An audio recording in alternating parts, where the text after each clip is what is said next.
ભરૂચ જિલ્લામાં સુજલામ સુફલામ જળ અભિયાનના અમલીકરણ અંગેની બેઠક યોજાઈ. સુજલામ સુફલામ જળ અભિયાન 2026ના ભરૂચ જિલ્લામાં અમલીકરણ અને તેના શરૂ થયેલા કામો અંગેની બેઠક જિલ્લા આયોજન ભવન ખાતે કલેક્ટર શ્રી ગૌરાંગ મકવાણાની અધ્યક્ષતામાં યોજાઈ હતી.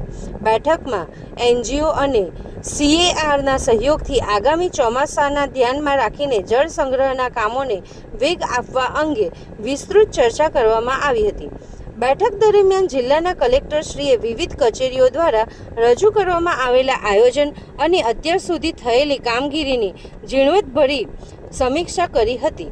તેમણે ખાસ ભાર મૂકતા જણાવ્યું હતું કે જે વિસ્તારોમાં ભૂગર્ભ જળના સ્તર નોંધપાત્ર રીતે ઊંડા ગયા છે ત્યાં વિશેષ ધ્યાન આપીને રેઇન વોટર હાર્વેસ્ટિંગના કામો વધુમાં વધુ થાય તે માટે તળાવો, ચેકડેમો અને જળાશયોમાં જમા થયેલા કાંપ દૂર કરી તેની સંગ્રહ ક્ષમતા વધારવું તેમજ નગરપાલિકા વિસ્તાર અને ગ્રામ્ય વિસ્તારોમાં જ્યાં પાણી ભરવામાં પ્રશ્નો છે ત્યાં વરસાદી પાણીને ભૂગર્ભમાં ઉતારવા માટે રેઇન વોટર હાર્વેસ્ટિંગના પ્રોજેક્ટ્સ પર ભાર મૂક્યો હતો.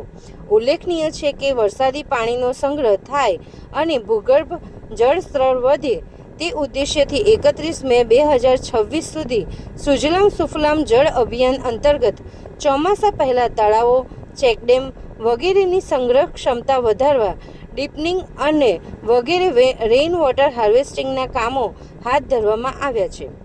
આ બેઠકમાં પ્રયોજના વહીવટી શ્રી નિશા નિવાસ કલેક્ટર શ્રી પાર્થ જયસ્વાલ, જિલ્લા ગ્રામ વિકાસ એજન્સી નિયામક શ્રી, સિંચાઈ વિભાગ, પંચાયત વિભાગ અને અન્ય અધિકારીઓ ઉપસ્થિત રહ્યા હતા.